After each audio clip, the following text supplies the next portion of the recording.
Let's begin. बच्चे लोग, आज हम लोग स्टार्ट करने जा रहे हैं एक नया टॉपिक है जिसकी शुरुआत हमने कल कर दी थी। ठीक है, कल हमने एक जनरल आइडिया दिया था आपको करस्पॉन्डेंस का। ठीक है, करस्पॉन्डेंस क्या होता है, कितने टाइप का होता है, कहाँ का यूज होता है, क्या इसका इंपॉर्टेंस है, ये कल हमने बताया था। कल का लेक्चर जिन बच्चों ने नहीं लिया था, या तो रिकॉर्डेड लेक्चर देख लें या फिर आप फिर से इसमें थोड़ा सा समझ में आएगा। एक बार रिकॉर्डेड देख लेंगे तो सारी चीजें क्लियर हो जाएंगी। ठीक है, कल हम लोग टाइप्स भी बता चुके थे, पर्सनल लेटर और impersonal letter. Right, personal letter कौन कौन होते हैं ये भी बता चुके थे। इम्पर्सनल लेटर में क्या क्या आता है, उसका एक पार्ट है बिजनेस लेटर। फर्स्ट पार्ट हमने कल क्या बताया था, बिजनेस करस्पॉन्डेंस। राइट, तो आज हम बिजनेस करस्पॉन्डेंस को सीखेंगे। बेटा, बिजनेस करस्पॉन्डेंस होता क्या है, यानी व्यापार का पत्राचार। व्यापार का पत्राचार यानी हम व्यापार में क्या क्या पत्राचार करते हैं, क्या क्या करस्पॉन्डेंस करते हैं, ये आज हम लोग सीखने जा रहे हैं। ये बहुत ही इंपॉर्टेंट टॉपिक है, क्योंकि तुम किसी भी बिजनेस में अगर जॉब करोगे या अपना खुद का बिजनेस करोगे, दोनों के लिए तुम्हें ये सब चीजें बहुत इंपॉर्टेंट है, सीखनी जरूरी है। अगर तुमको नहीं ये चीजें आती हैं और तुम बिजनेस कर रहे हो, तो इसका मतलब तुम क्या हो, काला अक्षर भैंस बराबर, बिल्कुल इलिटरेट की तरह हो, अगर ये चीजें नहीं तुम्हें समझ में आती है तो। ठीक है, बिजनेस करस्पॉन्डेंस के लिए सबसे पहले हम सीखेंगे टाइप्स, यानी बिजनेस करस्पॉन्डेंस के टाइप्स क्या क्या होते हैं, कितने टाइप से करस्पॉन्डेंस होता है। जिसका फर्स्ट पार्ट है बेटा बिजनेस लेटर्स। पहला पार्ट क्या है बेटा, बिजनेस लेटर्स, यानी बिजनेस लेटर्स लिखे जाते हैं करस्पॉन्डेंस में। राइट, बिजनेस लेटर्स के ये इतने टाइप्स होते हैं, तुम्हारे सामने लिखे हैं। मैं एक एक करके थोड़ा थोड़ा तुम्हें डिक्टेट करूंगा, समझाऊंगा, थोड़ा सा आप समझते जाओ ब्रीफ में, बस अभी डिटेल में हम बाद में बताएंगे। और इन सब के बेटा रिकॉर्डेड लेक्चर आपको मिलेंगे, हर एक टॉपिक से रिलेटेड अलग टॉपिक होगा, अलग उसका एक प्लेलिस्ट में अलग ही नाम होगा। ठीक है, so that you can find out easily, जल्दी से मिल जाए तुम्हें। तो पहला पॉइंट हमारा क्या है बेटा, सेल्स लेटर्स। बिजनेस लेटर का एक पार्ट क्या होता है बेटा, सेल्स लेटर्स, यानी सेल्स से रिलेटेड कोई भी कंपनी हो, अपनी सेल को और अपनी सेल्स को इंक्रीज करने पर सबसे ज्यादा फोकस करती है। और सेल्स नहीं अगर होगी तो बेटा कंपनी चलेगी कैसे। Are you getting my point? Sale होगी तभी पैसा आएगा, कोई चीज बिकेगी तभी तो पैसा आएगा, चाहे वो प्रोडक्ट हो या सर्विस हो। तुम सर्विस भी बेच सकते हो। राइट, जोमेटो क्या है, सर्विस प्रोवाइडर है। राइट, प्रोडक्ट, कोई भी प्रोडक्ट, जैसे मोबाइल खरीदते हो तुम, ये क्या है, प्रोडक्ट है।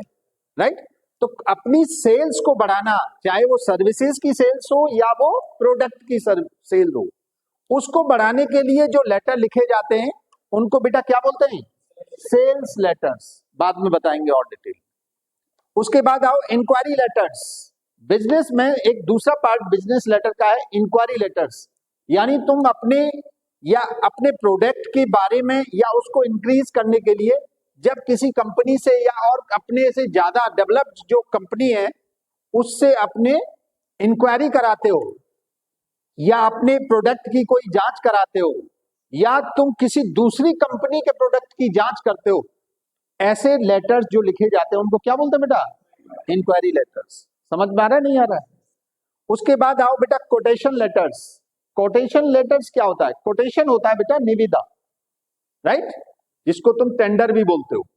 जैसे तुम कोई भी चीज है या कोई भी काम है जो तुम्हें करवाना है अपनी कंपनी के लिए, राइट, तो तुम्हें क्या होगा, अलग अलग फॉर्म से, अलग अलग बॉडी से क्या करना पड़ेगा, कोटेशंस मांगने पड़ेंगे, है ना।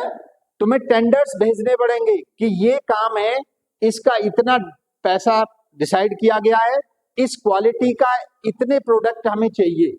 राइट, कोई भी कंपनी हो बेटा, सारे काम एक अकेली कंपनी नहीं कर सकती। Are you getting my point? जैसे तुम एक एग्जांपल देखो टाटा मोटर्स का ही। ठीक है, तुम्हारे सामने जितनी टाटा मोटर्स की गाड़ियां दिखती है ना बेटा, ये सारी गाड़ियों के पार्ट्स जरूरी नहीं है कि वो केवल और केवल टाटा मोटर्स ही बना रहा है। दूसरी सब कंपनीज, छोटी छोटी कंपनियां भी हैं जो अलग अलग प्रोडक्ट्स बना के किसको दे रही हैं? टाटा मोटर्स को दे रही है। टाटा मोटर्स क्या कर रहा है? उनको असेंबल्ड करके गाड़ी बना रहा है। Are you getting my point? एक एग्जांपल मैंने दिया है। तो उसके लिए बेटा जब तुम्हें कोई प्रोडक्ट बनवाना होगा किसी दूसरी छोटी कंपनी से, तो तुम्हें क्या करना पड़ेगा बेटा?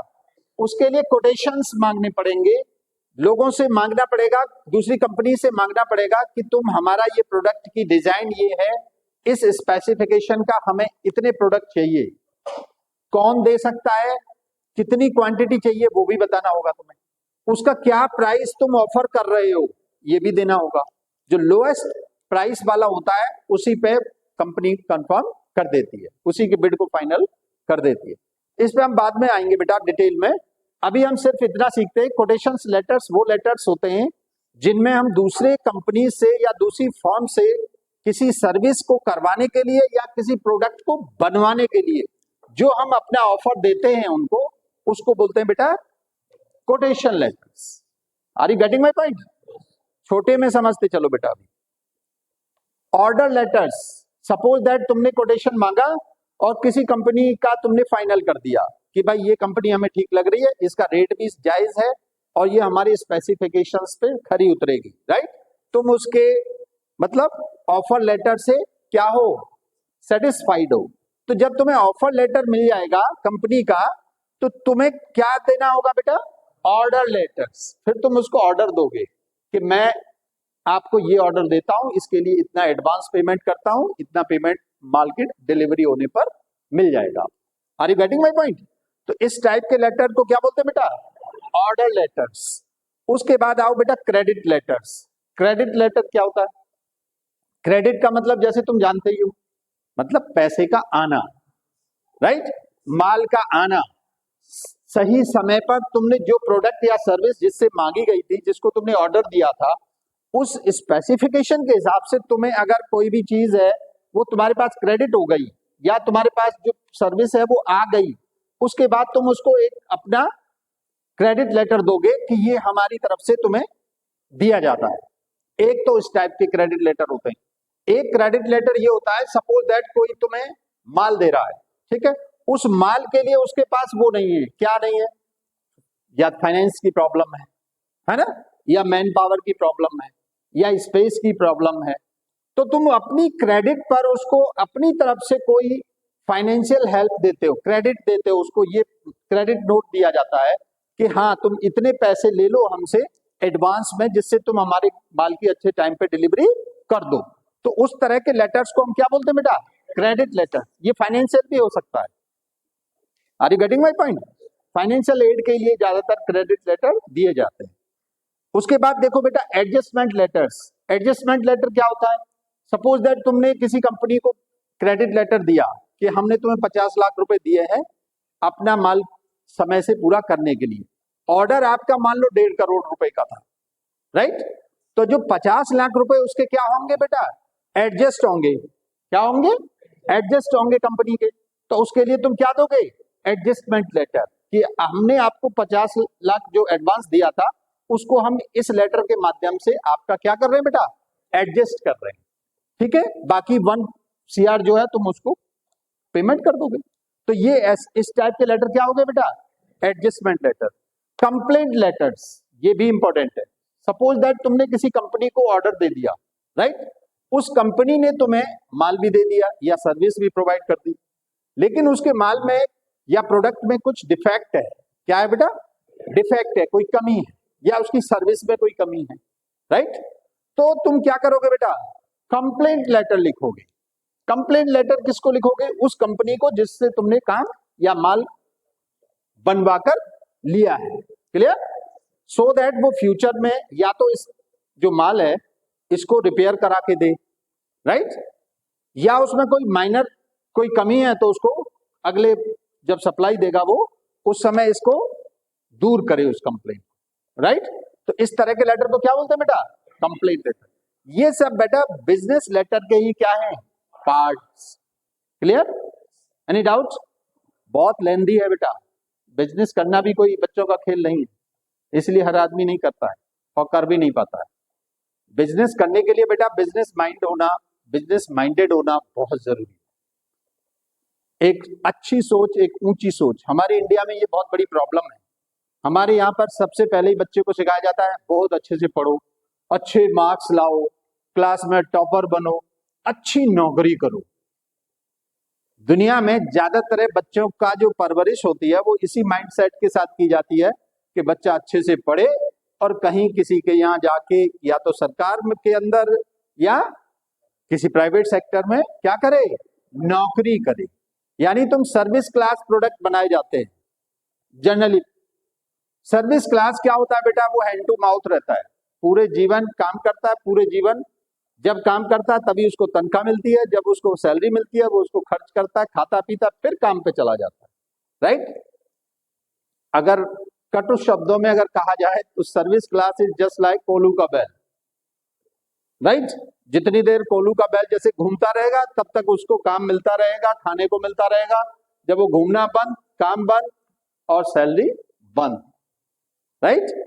तो बेटा ये थोड़ा एक डिफेक्ट है सर्विस क्लास के साथ, लेकिन मजबूरी है, सारे लोग बिजनेस नहीं कर सकते, सारे लोग सर्विस नहीं कर सकते, right. It depends upon the mindset.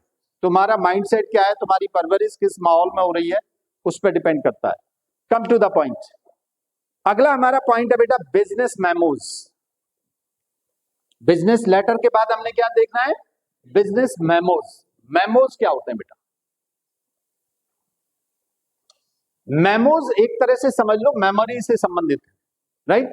यानी तुमने कोई काम किया अपनी कंपनी में, मान लो तुम काम कर रहे हो और तुमने वो जो कंपनी का टाइमिंग है उसके हिसाब से या तो काम नहीं किया, या कंपनी की जो एक्सपेक्टेशन है तुमसे कि तुम इस काम को इस तरह से इतने टाइम के अंतर्गत करके दोगे, और अगर तुम उस काम को करने में विफल होते हो, सफल नहीं होते हो, राइट, असफल हो जाते हो, तो क्या होता है बेटा, वो तुमको क्या देगा, मेमो देगा बेटा। क्या देगा? मेमोरेंडम, कारण बताओ नोटिस। इसको क्या बोलते हैं बेटा? कारण बताओ नोटिस। यानी हमने तुम्हें इस काम के लिए रखा था, तुमने ये काम नहीं किया, तो तुम उसका जवाब दो। जवाब दो भाई, जवाब तो लेगा ही। जब भाई तुमको कोई सैलरी दे रहा है, जिस काम के लिए तनख्वाह दे रहा है, उस काम को ही तुम ना करोगे तो तुमसे मेमोरेंडम तो पूछा जाएगा, जवाब तो मांगा ही जाएगा। क्लियर हो गया बेटा? तो इसको बोलते हैं बिजनेस मेमोज। क्लियर? आगे नेक्स्ट पॉइंट देखो, थर्ड पॉइंट, सर्कुलर्स। सर्कुलर्स भी लिखे जाते हैं। जैसे तुम्हें अपनी कंपनी का कोई पब्लिसिटी करना है, राइट। किसी बात को, किसी प्रोडक्ट को लेके या किसी सर्विस को लेके तुम अपनी बात का चारों तरफ एडवर्टाइजमेंट करना चाह रहे हैं, तो तुम डिफरेंट फर्म्स को क्या करते हो, हायर करते हो, उनको पैसा देके अपनी पब्लिसिटी कराना चाहते हो, राइट। तो उसके लिए तुम सर्कुलर्स जारी करते हो, ये भी हम बताएंगे बाद में। ऑर्डर्स, ऑर्डर आई गया है, ठीक है, किसी प्रोडक्ट को बनवाने के लिए या किसी सर्विस को करवाने के लिए जो ऑर्डर दिए जाते हैं उसको क्या बोलते हैं बेटा? ऑर्डर्स। ये और आ गया एक और सबसे इंपॉर्टेंट, क्या है बेटा? Business emails. जमाना आज इसी का है। Are you getting my point? आज का जो जमाना है बेटा इसी का है, बिजनेस ईमेल्स का। अब ये जो लेटर लिखने वाला सिस्टम जो था वो अब बिल्कुल भी out of the site, out of the way हो गया है एक तरह से, राइट। केवल और केवल अब फॉर्मेट लेटर का चल रहा है। Are you getting my point? Letter का फॉर्मेट चल रहा है, जिसको हम अभी बताएंगे आपको कि बिजनेस लेटर्स और ये बिजनेस जितने भी करस्पॉन्डेंस है ये किस तरह किया जाता है, किस किस फॉर्मेट में किया जाता है, उसका एक स्टैंडर्ड फॉर्मेट आज हम आपको समझाएंगे अभी आगे, ठीक है। वो फॉर्मेट तुमको 100% फॉलो करना है बेटा। ऐसा फॉर्मेट दूंगा मैं आपको, सेट फॉर्मेट है वो, मतलब तुम किसी भी कंपटीशन एग्जाम में लिखोगे तो वही चलेगा, किसी भी बोर्ड एग्जाम में अगर आ गया कहीं भी बिजनेस लेटर तो तुम वही फॉर्मेट फॉलो करना, और लाइफ में अगर तुम बिजनेस करो तब भी वही लेटर का फॉर्मेट आपको फॉलो करना हो, राइट। तो वो फॉर्मेट हम समझाएंगे, उसके भी एक एक पॉइंट पर आएंगे आगे। तो ईमेल के माध्यम से ये लेटर्स आजकल भेजे जा रहे हैं बेटा। किसके माध्यम से? ईमेल के माध्यम से। यानी अब फिजिकल लेटर्स का प्रचलन तो बिल्कुल लगभग बंद सा ही है, राइट। केवल एक रिकॉर्ड में या कोई कानून की बात या कहीं कोई कोर्ट में दिखाना है, उसके लिए एक रजिस्टर्ड पोस्ट से या कुरियर से आजकल लेटर भेजे जाते हैं। नहीं तो जो जनरल रूटीन वर्क है ना, वो बेटा कैसे हो रहा है? ईमेल्स के माध्यम से, राइट? ये कल हमने तुम्हें बताया ही था, बिकॉज क्योंकि it's very convenient and least time taking, बहुत शॉर्ट टाइम में ये काम हो जाता है, सेकंडों में मेल पहुंच जाते हैं, राइट?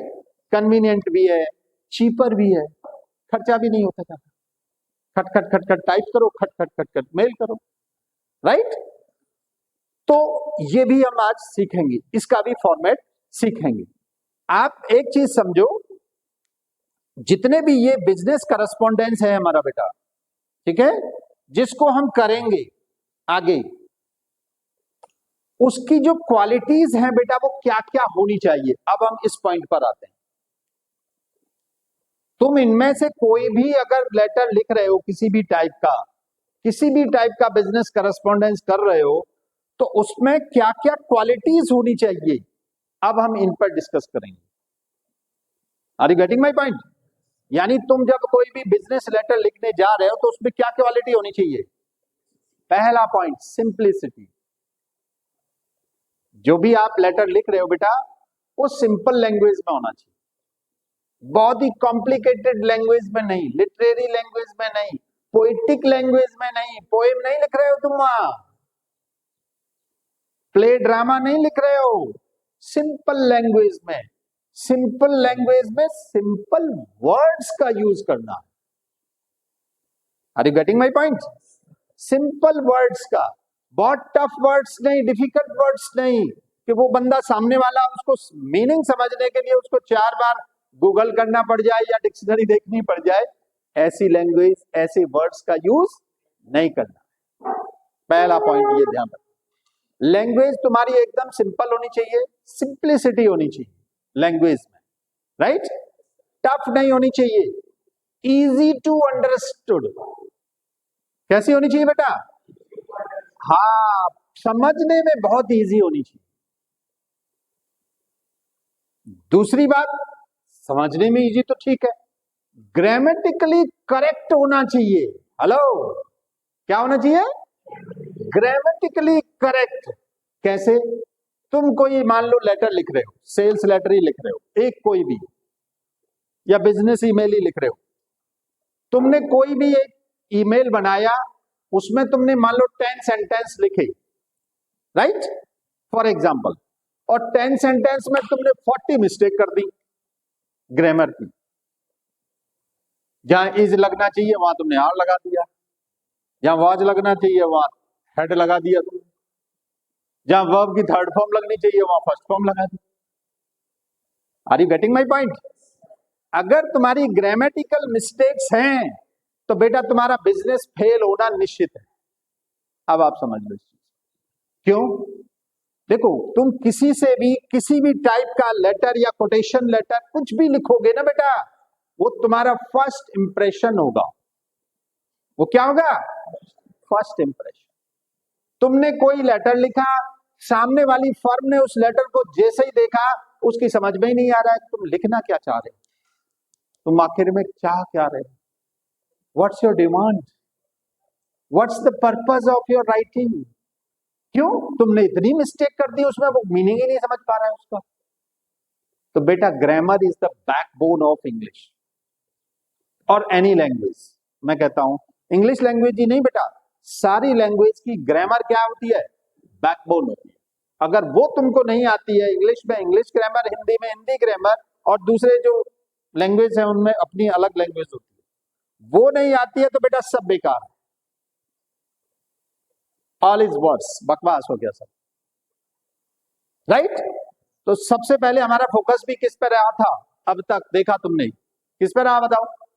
ग्रामर पे, ग्रामर के रूल्स पे। इतने सारे हमने सारे टेंसेस से लेके, पार्ट्स ऑफ स्पीच से लेके, noun, pronoun, adjective, adverb, verb, preposition, conjunction, interjection, everything we have taught. अब तुम नेक्स्ट लेवल पे आ गए बेटा। जो एक लेवल 1 होता है, जो बेस होता है, फंडामेंटल नॉलेज जो ग्रामर की तुमने सीखी, अब तुम लेवल 2 पे आ गए हो, जहां पे अब आपको लेटर्स लिखने हैं, बिजनेस लेटर्स लिखने हैं, पब्लिक में तुम्हें आना है, तुम्हारा कम्युनिकेशन पब्लिक से होना है, डिफरेंट कंपनीज से होना है। तो कम्युनिकेशन का बैकबोन है बेटा ये सब कुछ जो तुम आज पढ़ रहे हो, और एक अपर लेवल का बैकबोन है। Are you getting my point? अब ये तुम्हारा लेवल बढ़ रहा है, इसीलिए सीनियर बच्चों को, सीनियर स्टूडेंट्स को ये चीजें पढ़ाई जाती है। Are you getting my point? यानी ये कंसीडर किया जाता है कि तुम ग्रामर और वो चीजों से ऊपर उठ गए हो, वो चीजें तुमने समझ ली हैं सब, राइट? तो तुम्हारी लैंग्वेज एकदम सिंपल होनी चाहिए। Simplicity is the best quality in any letter. किसी भी लेटर की सबसे बड़ी क्वालिटी क्या होती है बेटा? Simplicity. Language simple, clear. Next point, clarity. Clarity होनी चाहिए तुम्हारी, सेंटेंस में भी क्लैरिटी होनी चाहिए, वर्ड्स में भी क्लैरिटी होनी चाहिए।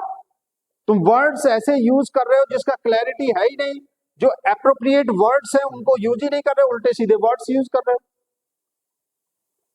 राइट? अर्थ का अनर्थ न निकल आए, कहते नहीं है? तुम तो ऐसे बातें बोल रहे हो जैसे अर्थ का अनर्थ हो गया, यानी मीनिंग अपोजिट हो गया उसका, राइट? तो वर्ड्स में भी क्लैरिटी होनी चाहिए और लैंग्वेज में भी क्या होनी चाहिए बेटा? क्लैरिटी होनी चाहिए। देखो क्लैरिटी के लिए मैं तुम्हें बता दूं, sentences should be very small, small, छोटे छोटे सेंटेंस बनाओ। बहुत लेंदी 3-3 लाइन के, 3-3, 4-4 लाइंस के सेंटेंस बनाओगे ना बेटा, सामने वाला समझ ही नहीं पाएगा तुम कहना क्या चाहते हो। क्लैरिटी के लिए जरूरी है छोटे छोटे सेंटेंस बनाओ, और एक सेंटेंस में एक बात क्लियर हो जानी चाहिए। अगर बात क्लियर नहीं हो रही है तुम्हारे सेंटेंस में, तो समझ लो तुम्हारा लेटर गया बेकार। क्लैरिटी नंबर 2 पॉइंट, ठीक? समझ लो। अगला पॉइंट देखो बेटा, accuracy. This is also very important. Accurate लिखो, जो मांगना है, जो तुम चाहते हो, जिस चीज के लिए तुम लिख रहे हो, जो तुम्हारा पर्पज है, वो एक्यूरेट उस लेटर में दिखना चाहिए। उसका फीलिंग, उसका भाव, उसका मीनिंग आना चाहिए। अगर एक्यूरेसी नहीं है तुम्हारे लेटर में, तो बेटा लेटर लिखने का कोई मतलब ही नहीं बना, बचा ही नहीं, कोई मतलब। एक्यूरेट, एक्यूरेट वर्ड्स का यूज करो, एक्यूरेट बातों को लिखो, जितनी रिक्वायर्ड है उतनी लिखो, राइट? तुम उसमें कथा नहीं लिख सकते हो, फालतू की बातें नहीं लिख सकते हो। अवॉइड करो जो बातें या जो चीजें जिनकी वहां जरूरत नहीं है। सबसे इंपॉर्टेंट, जिसकी जरूरत है सिर्फ उसको लिखो, एक्यूरेसी अपने आप बन जाएगी। समझ रहे हो कि नहीं? उसके बाद आओ बेटा, कंप्लीटनेस। हाँ, कंप्लीटनेस होना चाहिए तुम्हारे लेटर में, यानी कैसे बिगिनिंग होगी, राइट? कैसे उसका हेडिंग या सब्जेक्ट होगा, कैसे उसका एड्रेसिंग वर्ड होगा, है ना? कैसे उसकी बॉडी बनेगी, कैसे उसका कंक्लूजन होगा, कौन रिसीवर है, कौन सेंडर है, किसके साइन कहां होने, किसका नाम कहां लिखना है, ये क्या होना चाहिए बेटा? कंप्लीट होना चाहिए। कोई चीज उसमें छूटनी नहीं चाहिए। अगर तुमने छोड़ दिया एक भी पार्ट, ये जितने भी मैंने अभी बोले हैं, तो बेटा तुम्हारा लेटर बेकार हो गया, यूजलेस हो गया, आउट ऑफ यूज हो गया, राइट? अगला पॉइंट देखो बेटा, रेलेवेंस, वेरी इंपॉर्टेंट। रेलेवेंस और एक्यूरेसी दोनों लगभग मिलते हुए हैं। रेलेवेंस का मतलब है बेटा to the point, to the point. जो भी तुम लिख रहे हो वो उस टॉपिक से रेलेवेंट होना चाहिए। जो बात तुम, जिस पर्पज से तुम लेटर बना रहे हो, उससे रेलेवेंट होना चाहिए वो चीजें। तुम लिख रहे हो, मान लो एक कोई भी प्रोडक्ट बनवाने के लिए, राइट? सपोज दैट तुम मोबाइल की कंपनी चला रहे हो, ठीक है? तुम बनवाना चाह रहे हो उसका कवर, इसका मोबाइल का, और उसका स्पेसिफिकेशन तुम दे रहे हो, ठीक है? उसके साथ साथ तुम चार्जर का स्पेसिफिकेशन भी उसमें घुसा रहे हो, तो रेलेवेंस रहा क्या? वो इररेलेवेंट हो गया बेटा, क्योंकि तुम बनवा क्या रहे हो? मोबाइल का कवर, तो मोबाइल के कवर से रिलेटेड चीजें उसमें दो, रेलिवेंस चीजें दो, राइट। अगला देखो बेटा, कर्टसी, वेरी इंपॉर्टेंट, कर्टसी, विनम्रता। तुम्हारे लेटर में एक सादगी, सज्जनता, शालीनता झलकनी चाहिए, कर्टसी झलकनी चाहिए तुम्हारे लेटर। अगर तुम्हारे लेटर में कर्टसी नहीं झलक रही है तो तुम अपना काम दूसरे से करा ही नहीं सकते। कोई करेगा कोई तुम्हारा? नहीं करे। तुम अगर बेनिवोलेंटली बात कर रहे हो, है ना, कर्टसी के साथ अपनी फीलिंग्स को वहां जाहिर कर रहे हो, रिक्वेस्टिंग वे में बात कर रहे हो, तो सामने वाला समझेगा कि ठीक है भाई, ओके, करूंगा या करके दूंगा या करवाऊंगा, कंपनी भी खुश होगी। कर्टसी होनी चाहिए तुम्हारे लेटर में।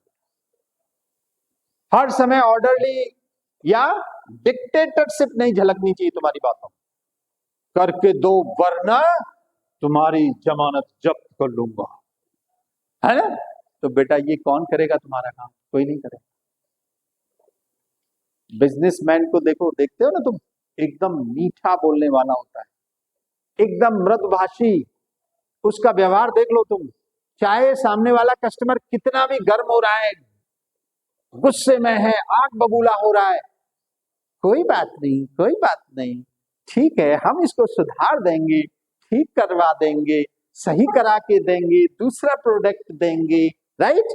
आपको प्रॉब्लम नहीं होगी, आप बैठिए, पानी पीजिए, चाय पीजिए, राइट। बेटा वो देखो उसके पेट में घुस जाएगा, इतना ज्यादा उससे मीठा, मृदुभाषी और अच्छा व्यवहार करेगा, कस्टमर कहेगा यार कोई बात नहीं, गड़बड़ तो हुई लेकिन बंदा अच्छा है, राइट। फिर तुम उसको मान लो, उसकी जो कंप्लेन है उसको आप रिजॉल्व कर दोगे, सॉल्व कर दोगे, राइट। तो वो बेटा तुम्हारा परमानेंट कस्टमर बन जाएगा। सपोज दैट कोई कस्टमर आया, उसने तुमसे कंप्लेन की कि ये प्रोडक्ट तुम्हारा ऐसे गड़बड़ है, ये है, तो तुम क्या करोगे? और तुमने उसको और उल्टा जवाब दिया, उसको डिक्टेटरशिप दिखाने लगे, तुम उसके ऊपर बॉसगिरी दिखाने लगे, व्हाट विल हैपन बेटा? Will he come to you again? No, he will never visit you, he will never come to you, right. वो तो खुद नहीं आएगा, 10 लोगों को और नहीं आने देगा, जितने जानने वाले हैं उन सबको मना कर देगा, उसके पास मत जाना, right. He is a very cheater. तो बेटा आपके लेटर में कर्टसी झलकनी चाहिए। एंड लास्ट 7 पॉइंट है बेटा, नीटनेस। लेटर कैसा होना चाहिए? नीट एंड क्लीन होना चाहिए, भद्दा नहीं होना चाहिए, गंदा नहीं होना चाहिए, ठीक है। ये तो हमने एक इंटरनल क्वालिटीज बताई है बेटा लेटर की। कुछ एक्सटर्नल क्वालिटीज भी होती हैं जो मैं तुम्हें सिर्फ ओरली बताऊंगा, क्या क्या है वो जरा पॉइंट वाइज समझ लो बेटा। पहली चीज पेपर, अगर तुम पेपर पे लेटर लिख रहे हो तो तुम्हारा पेपर बहुत अच्छी क्वालिटी का होना चाहिए। ऐसा नहीं है एकदम तुम ब्लैक पेपर पे लिख के दे रहे हो, एकदम रद्दी पेपर, रद्दी वाले रफ वाले पेपर पे बना के दे रहे हो, ठीक है, वो नहीं चलेगा। दूसरा इंक, एप्रोप्रिएट इंक का यूज करिए। ऐसा नहीं है वो पेन तुम चला रहे हो, वो 4 जगह और इंक को फैला रहा है इधर उधर, या ब्लैक की जरूरत है तुम रेड इंक में लिख रहे हो, वो भी नहीं होना चाहिए, राइट। Third, envelope.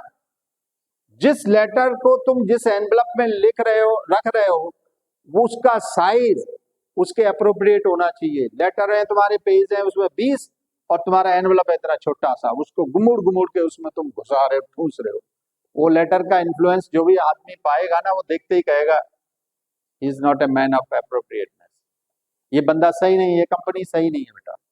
साइज उसका सही होना चाहिए, एप्रोप्रिएट होना चाहिए, जितने की जरूरत है उतना साइज। उसके बाद 4th पॉइंट पर आता है बेटा, कलर ऑफ द एनवलप।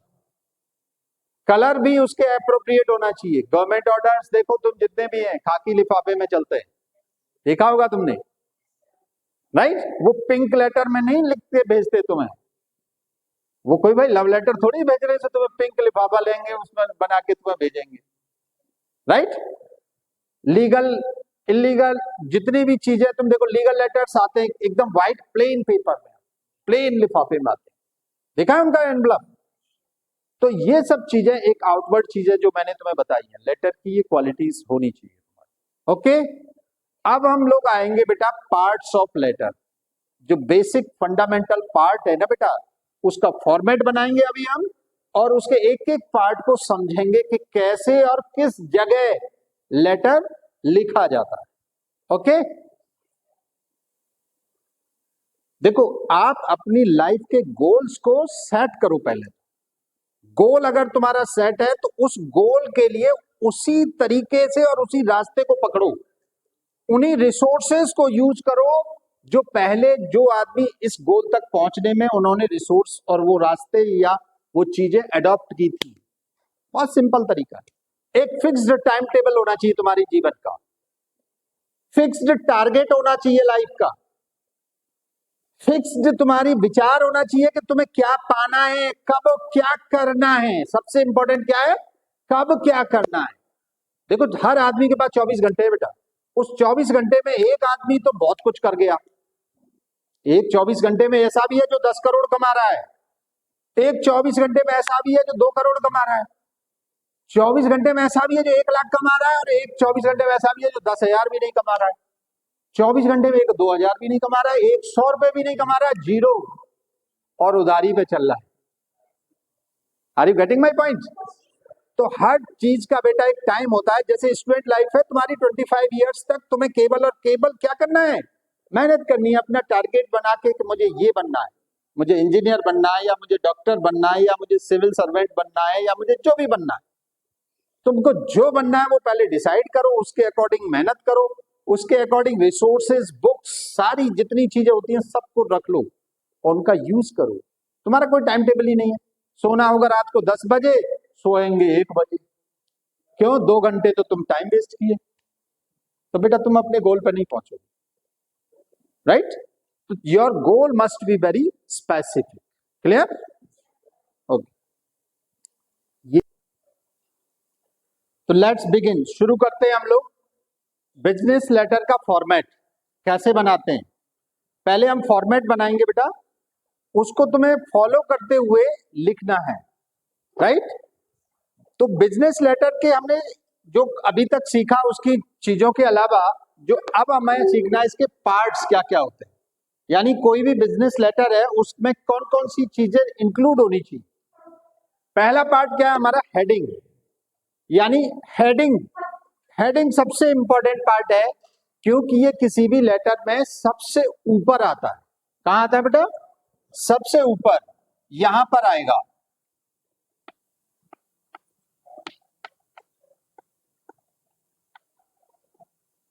अब आप सोच रहे होंगे कि सर आपने हेडिंग को कैपिटल लेटर में क्यों लिखा है? हाँ बेटा, हेडिंग कैपिटल लेटर में ही लिखा जाएगा, राइट? ध्यान देने वाली बात है, इसलिए मैं तुम्हें पहले ही कैपिटल लेटर में लिख के दिया। क्लियर? हेडिंग में तुम्हारे क्या होगा, तुम्हारी कंपनी का कोई भी नाम होगा, राइट? सबसे पहले वो कैपिटल लेटर में वो आए, राइट? उसके बाद उसका एड्रेस होगा, उसके नीचे उसका क्या लिखना है तुम्हें, एड्रेस लिखना है, कहां पर है ये company, with pin code number. क्या होना चाहिए उसमें बेटा, पिन कोड नंबर जरूर होना चाहिए। एड्रेस कोई भी जब तक कंप्लीट नहीं माना जाता है तब तक उसमें पिन कोड नंबर इंक्लूड ना हो। बहुत इंपॉर्टेंट बात। बहुत सारे बच्चे या कोई भी लेटर लिख रहा है, पिन कोड नंबर नहीं डालेंगे, इनकम्प्लीट एड्रेस। तुम कभी पोस्ट ऑफिस जाइए, अगर तुम्हारे लेटर पर जिसको आप लेटर लिख रहे हो उस पर पिन कोड नंबर नहीं होगा, वो कहेगा, वापस कर देगा, कहेगा पिन नंबर डालिए, इस पर पिन कोड नंबर डालिए। क्यों? वो उसका एक्यूरेट एरिया को दिखाता है, राइट? तो पिन बहुत इंपॉर्टेंट है बेटा। देखो बातें ये बहुत छोटी लग रही है समझने सुनने में, लेकिन बहुत बड़ा रोल प्ले करती हैं सामने वाले पर, जिसको तुम भेज रहे हो लेटर। तुम्हारी लेटर का जो पर्पज है ना बेटा, उसको फुलफिल करने के पीछे एक एक पॉइंट का बहुत बड़ा इंपॉर्टेंस होता है। एक एक पॉइंट को, ये जितने पॉइंट्स है ना बेटा, ये जितने पार्ट्स हैं, इन सबको अगर समझते हुए सही जगह पे यूज करोगे तभी वो अच्छा एक बिजनेस लेटर माना जाए। अदरवाइज वो नहीं माना जाए, एग्जाम के पॉइंट ऑफ व्यू से भी और रियल लाइफ में भी। अगर तुम बिजनेस करोगे या कर रहे हो, जो बहुत सारे लोग ऐसे भी होंगे जो कर रहे हो लेकिन उनको बिजनेस लेटर लिखना नहीं आता, तो आज वो सीख लेंगे। तो ये सारे पार्ट्स आने। सबसे पहला पार्ट हमने क्या बताया बेटा? हेडिंग का, ठीक है। और पिन कोड के साथ साथ आजकल इसमें लोग मेल आईडी क्या लिख दे रहे हैं बेटा? मेल आईडी, जो ऑफिशियल मेल आईडी है वो भी जरूरी होती है, या कोई आपका टोल फ्री नंबर है वो भी जरूरी है। समझ लो बेटा, ये बहुत इंपॉर्टेंट बातें हैं। कोई टोल फ्री नंबर है वो भी लिखिए वहां हेडिंग में। क्लियर? कंप्लीटनेस झलकनी चाहिए तुम्हारे लेटर में। क्या दिखना चाहिए? कंप्लीटनेस। उसके बाद बेटा एक या तो डॉट डॉट डॉट से होता है या जैसे भी हो, एक पार्टीशन होता है उसका हेडिंग के बाद। समझना बेटा, ये फॉर्मेट बहुत इंपॉर्टेंट है जो मैं बनाने जा रहा हूं, ठीक है। एग्जाम में आए तो सेम टू सेम बनाना है, और अगर लाइफ में यूज करो तो भी सेम टू सेम रखना है, राइट। और मैं आगे तुम्हें ये भी बताऊंगा कि आज का पैटर्न क्या है और आज से 10 साल पहले का पैटर्न क्या था, और हमको कौन सा फॉलो करना है ये भी हम बताएंगे तुमको। आगे देखते जाओ। इसमें देखो बेटा, हेडिंग के बाद हमारा आता है बेटा डेट। सेकंड पॉइंट क्या है हमारा? डेट। डेट अभी जो हम जनरली जो लिख रहे हैं बेटा, वो इस तरफ लिख दे रहे हैं, राइट साइड, ठीक है। डेट को लिखने के भी तरीके होते हैं बेटा, वो मैं अभी तुम्हें समझाता हूं। कोई भी पॉइंट हम छोड़ेंगे नहीं, तुम्हारे माइंड में एकदम क्लियर होना चाहिए। डेट लिखने के जो 2 तरीके हैं वो सबसे सही माने जाते हैं। उसमें सबसे पहले आती है डेट। मान लो आज 28 मार्च है। क्या है बेटा? 28 मार्च। TH लिख दिया। उसके बाद बेटा हमें क्या लिखना है? मार्च। उसके बाद क्या लगाना है? कॉमा। उसके बाद क्या लिखना है बेटा? ईयर 2025। क्लियर हो गया बेटा? यहां पे हमें ये करेक्ट करनी चाहिए थी पहले। क्लियर? तो ये हमारी आज की जो डेट है 28 मार्च 2025, ये एक सबसे सही और सटीक लिखा जाने का तरीका है, ठीक है। बहुत सारे लोग क्या करते हैं बेटा, पहले लिख देंगे मंथ। क्या लिख देंगे? मंथ। अगर मंथ लिखोगे तो बेटा शॉर्ट फॉर्म भी लिख सकते हो, जैसे फरवरी है तो FEB। उसके बाद तुम्हें क्या लगाना है बेटा? Full stop. हेलो, समझ लो बेटा, एक एक पॉइंट बहुत इंपॉर्टेंट है। फुल स्टॉप लगना है अगर इस फॉर्मेट में लिख रहे हो तो, ठीक है। उसके बाद क्या लिखना है तुम्हें? डेट। क्या लिखना है? डेट। और उसके बाद क्या लिखना है? ईयर 2025। बीच में क्या लगाना है? कॉमा। ऐसे भी लिख सकते हैं। डिफरेंस क्या है दोनों में? अगर डेट पहले लिखोगे तो उसको रोमन में तुम्हें करना पड़ेगा, इसको TH लिखा। सेकंड होता तो ND लिखते, थर्ड होता तो RD लिखते। Are you getting my point? उसके बाद अगर हमने पीछे डेट लिखा है तो उसमें हमने ये यूज नहीं किया है। क्लियर? TH या RD या ये सब कुछ नहीं यूज किया हमने, सिंपल लिखा है। तो दोनों फॉर्मेट सीख लिए हमने। Any problem? एक इंडियन स्टाइल भी है ना? ये भी एक तरीका है, स्लैश लगा लगा। क्लियर? ये भी एक तरीका है डेट लिखने। तो तुम कोई भी अडॉप्ट कर सकते हो तीनों में से। Any doubt? चलो बेटा, डेट हो गया। अब आते हैं हम बेटा रेफरेंस। Very important. रेफरेंस सबसे इंपॉर्टेंट होता है। क्यों होता है रेफरेंस? इसको सीखते हैं। पहले तो सीखते हैं क्या होता है रेफरेंस। रेफरेंस होता है बेटा संदर्भ, यानी ये जो हमारा लेटर है ये किस संदर्भ में है, उसका शॉर्ट में, ब्रीफ में लिखा जाता है फुल स्टॉप लगा लगा के, पहला चीज। दूसरा, रेफरेंस में क्या होता है, ये कब लिखा गया,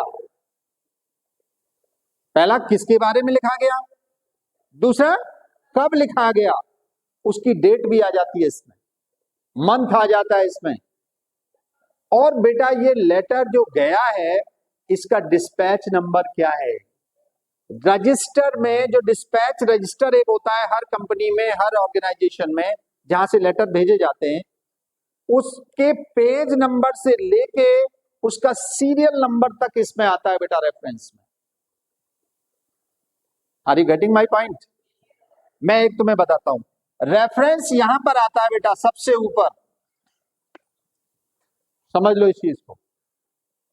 आज तुम लोग थोड़ा अपग्रेड हो रहे हो बेटा, अपग्रेड इन द सेंस कुछ बड़ी चीजें सीख रहे हो, राइट।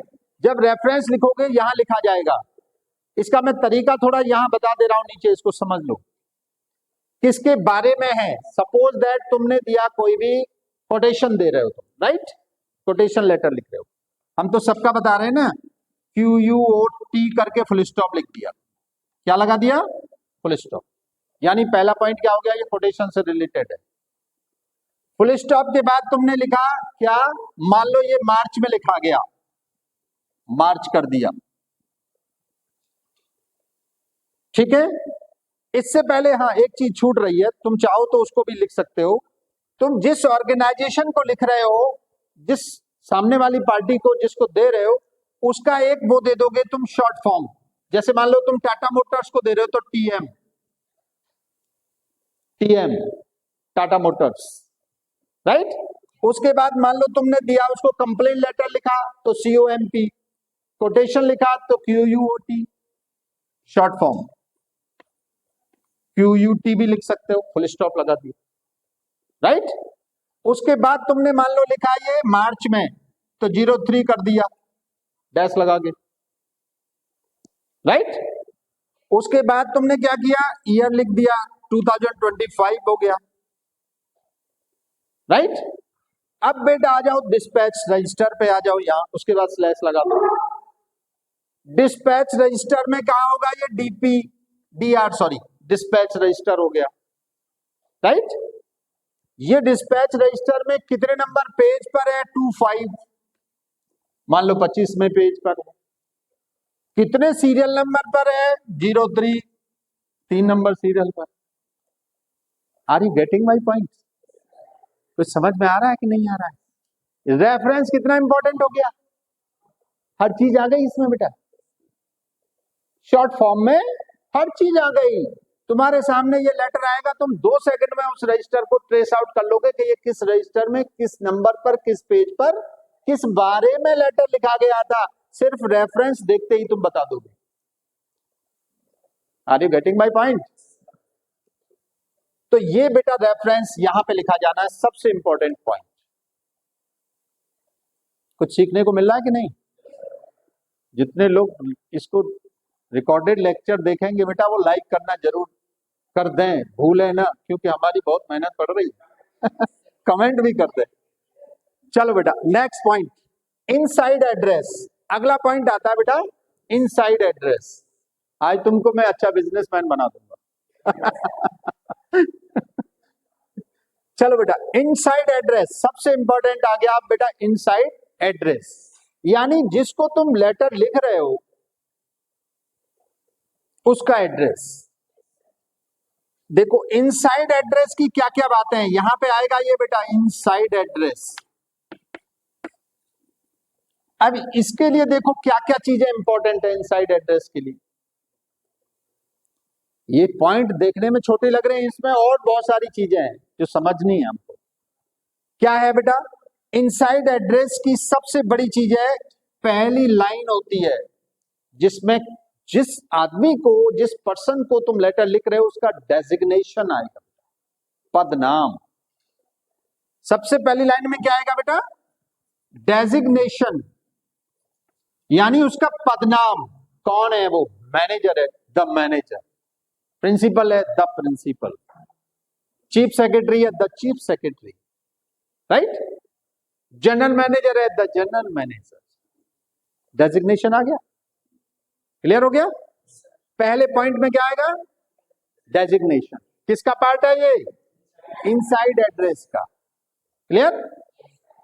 उसके बाद देखते हैं बेटा नेक्स्ट, डेजिग्नेशन के बाद आएगा तुम्हारा ऑर्गेनाइजेशन या कोई भी संस्था।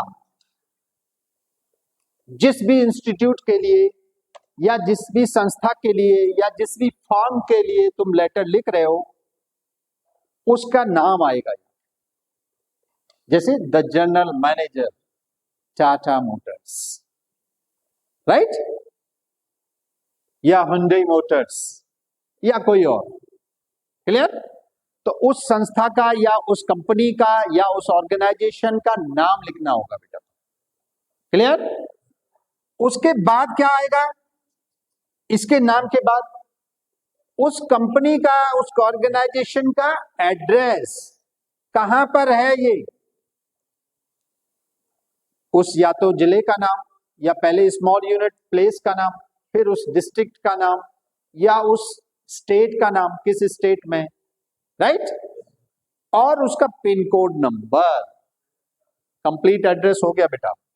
देखो एक चीज यहां पे भी तुम सीख लो कि बिना पिन कोड के कंप्लीट एड्रेस नहीं होता है, क्लियर हो गया। अब हमारा ये पॉइंट क्लियर, फोर्थ पॉइंट तक हम लोग क्लियर कर चुके हैं बेटा, इनसाइड एड्रेस। अब आता है हमारा नेक्स्ट पॉइंट, सब्जेक्ट। अगला क्या आता है हमारा, सब्जेक्ट। ठीक है बेटा, ये चीजें समझ गए हो तो मैं थोड़ा थोड़ा मिटाना पड़ेगा मुझे, क्योंकि स्पेस नहीं है यहाँ मेरे पास। एक बार अगर नहीं समझ में आया तो देखो जो रिकॉर्डेड देखेंगे वो तो स्क्रीनशॉट ले लेंगे। चलो उसके बाद जब हम एड्रेस लिख लेंगे बेटा, उसके बाद हमें क्या करना है, बोलो, सब्जेक्ट लिखना है। सब्जेक्ट यहीं पर आएगा बेटा। सब्जेक्ट की कुछ इंपॉर्टेंट बातें हैं जो तुम्हें ध्यान से समझनी। पहले बात तो यह है, फर्स्ट पॉइंट इज दिस कि subject should be very brief, बहुत छोटे में संक्षिप्त में होना चाहिए। जितना संक्षिप्त तुम्हारा सब्जेक्ट होगा उतना अच्छा इन्फ्लुएंस और उतना ज्यादा अच्छा जाएगा। 4 to 10 words, maximum 15 words, 10 words तक रखिए उसको, 4, 5, 10 तक बस मैक्सिमम, उससे ज्यादा नहीं। जितना लंबा सब्जेक्ट डालोगे उतना ही ज्यादा उसकी समझ में नहीं आएगा किस बारे में ये लिखा गया, राइट। जब भी तुम सब्जेक्ट लिखोगे कोशिश करिए एक लाइन में या मैक्सिमम 1.5 लाइन में फिनिश हो जाए। और जब तुम्हारा सब्जेक्ट लिखा जाएगा उसके बाद REG फुल स्टॉप जरूर लिखा जाए। REG फुल स्टॉप का क्या मतलब होता है बताओ, कमेंट बॉक्स में बताओ तुम लोग। REG फुल स्टॉप का मतलब होता है बेटा रिगार्डिंग, के संबंध में, के विषय में, राइट। जिसके विषय में लिख रहे हो वो विषय का तुम बताओगे ना इस लाइन में, regarding so and so, clear. REG full stop ये लास्ट में लिख देना है, शॉर्ट फॉर्म, ठीक है, क्लियर हो गया सब्जेक्ट। अब आते हैं बेटा सैल्यूटेशन पर, वेरी इंपॉर्टेंट, सैल्यूटेशन या एड्रेसिंग वर्ड। ये बड़ा कंफ्यूजिंग होता है सर कि सर सैल्यूटेशन वर्ड कौन कौन से और कहां कहां यूज होते हैं। जनरली हम लोग यूज करते हैं सर और मैडम। क्या करते हैं, सर और मैडम। इसके बाद हम लगाते हैं बेटा कॉमा। क्या लगाते हैं, कॉमा लगाते हैं। ये एकदम जनरल, तुम्हें नहीं पता है कि वो सर है या मैडम है, दोनों लिख दो, बात खत्म।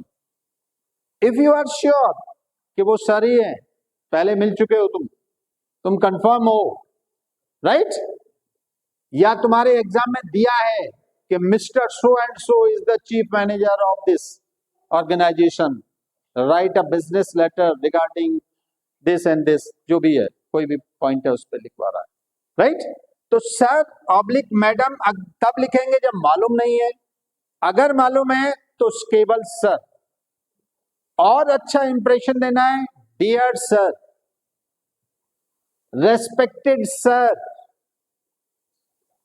तुमसे हायर अथॉरिटी है, तुमसे ज्यादा उच्च पद पर बैठा है या तुमसे बड़ा है, dear sir, respected sir, respected madam, right. इस तरह से तुम इसको बेटा सैल्यूटेशन को कंप्लीट करोगे। बिजनेस लेटर में दो ही चीजें होंगी सिर्फ, सर या मैडम, और कुछ नहीं। डियर सर, डियर मैडम कर सकते हो, रेस्पेक्टेड सर, रेस्पेक्टेड मैडम कर सकते हो, सिंगल भी लिख सकते हो। अगर तुम्हें मालूम है कि सर ही है तो रेस्पेक्टेड सर, सिंगल मालूम है कि मैडम ही है तो रेस्पेक्टेड मैडम। क्लियर? चलो बेटा, सैल्यूटेशन हो गया। अब आती है तुम्हारी body, body of the letter. देखो बेटा, बॉडी को स्टार्ट करने के लिए दोनों तरीके, या तो तुम यहां से स्टार्ट कर दो, या तुम थोड़ा स्पेस छोड़ के कर दो, या तुम कॉमा के जस्ट नीचे से स्टार्ट कर दो। ठीक है बेटा, सीख लो इस चीज को। ये हमेशा सीक्वेंस एक रहना है बेटा, ये क्रम नहीं टूटना चाहिए, ये ध्यान से समझ लो। अगर तुम एग्जाम में लिख रहे हो हाथ से तो स्केल रख के पेंसिल से डॉट डॉट डॉट लगा लेना, नहीं तो ये तुम्हारी लाइन डिस्को भांगड़ा करेंगी, एक इधर जाएगी एक उधर जाएगी, राइट। जो बच्चे पहली बार प्रैक्टिस नहीं किए होंगे तो वो उल्टा सीधा लिखेंगे, आगे पीछे जाएंगी लाइंस। ठीक है, ये लाइंस का विशेष ध्यान देना है। ये बॉडी है बेटा, बॉडी में मेन कंटेंट आता है, ध्यान से समझ लो। क्या आता है? Main content. जिस पर्पज से तुम लिख रहे हो लेटर, वो पूरा कंप्लीट इसमें डिटेल आएगा। ये पैराग्राफ वाइज हो सकता है। हेलो, कैसे होगा? Paragraph wise. और जो इसकी क्वालिटीज हैं वो हमने पहले बताई थी तुम्हें, शुरू से लेके एंड तक सारी क्वालिटीज को फॉलो करना है लैंग्वेज का। लिक्विड होना चाहिए, क्लियर होना चाहिए, नीट एंड क्लीन होना चाहिए, टू द पॉइंट होना चाहिए, राइट। तो वो चीजें हम बता चुके हैं। उन सब बातों का ध्यान रखते हुए पैराग्राफ वाइज तुम लेटर लिखोगे। May be 2 paragraph, may be 3 paragraph, depending upon your demand और रिक्वायरमेंट। ठीक है, मेन बॉडी हो गई, क्लियर हो गया यहां तक। अब उसके बाद आते हैं बेटा कॉम्प्लीमेंट्री एंड। कॉम्प्लीमेंट्री एंड तुम्हारा यहां पर होगा जब तुम्हारी बॉडी कंप्लीट हो जाएगी उसके बाद। कॉम्प्लीमेंट्री एंड क्या होता है सर? बेटा कॉम्प्लीमेंट्री एंड को तुम शुरू करिए बीच लाइन, थोड़ा जो स्पेस छोड़ने के बाद। हो सकता है तुम यहां से शुरू कर दीजिए। इसमें क्या होगा बेटा? That will be the conclusion of the letter. Complimentary line क्या होगी? ये कंक्लूडिंग लाइन होगी एक तरह से। इसमें तुम्हारा जो बेस, जो मेन कंटेंट है, उसका निचोड़ होगा इसमें कि I therefore request you to do this and this, so and so, like that. I will be highly obliged to you. Right? Clear हुआ कि नहीं? तो इसमें तुम्हें कॉम्प्लीमेंट्री, उनको एक थैंक्स और एक, वही मैंने तुम्हें बताया था, कर्टसी झलकनी चाहिए। क्या झलकनी चाहिए? कर्टसी झलकनी चाहिए।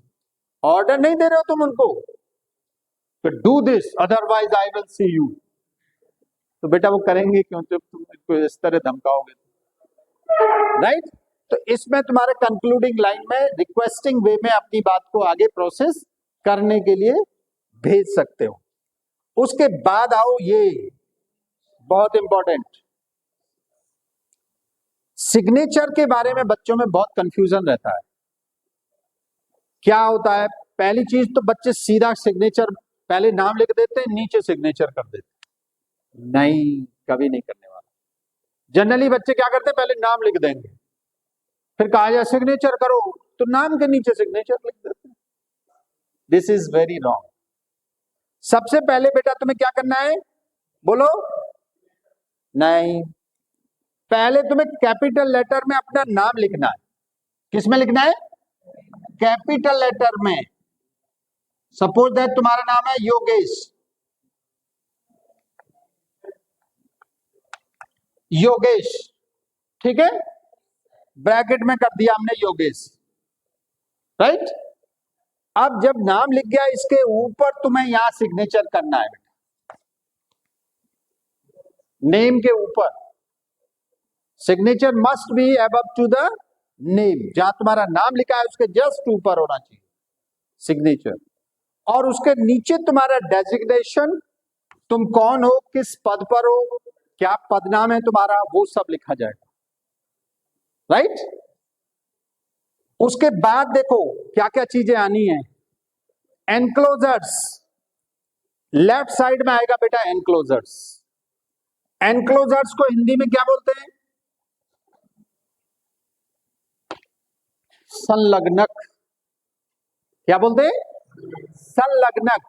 यानी इस पत्र से रिलेटेड, इस लेटर से रिलेटेड जो भी तुम प्रूफ देना चाहते हो, डॉक्यूमेंट्री प्रूफ, वो सब उसमें सीरियल वाइज तुम्हें क्या करने होंगे? एनक्लोज करने होंगे, अटैच करने होंगे लेटर के साथ। तो ये एनक्लोजर्स आएंगे बेटा, सीरियल वाइज आएंगे बेटा, सीरियल वाइज 1 2 3 4 5 6 7 8 9 10 जितने भी हो, राइट? एनक्लोजर्स लिख दोगे बेटा। उसके बाद CC, copy circulation, this is very important. Copy circulation बहुत इंपॉर्टेंट होता है बेटा बिजनेस लेटर का पार्ट। तुम लोग नहीं समझ रहे हो तो इसको आज जरूर समझ लो।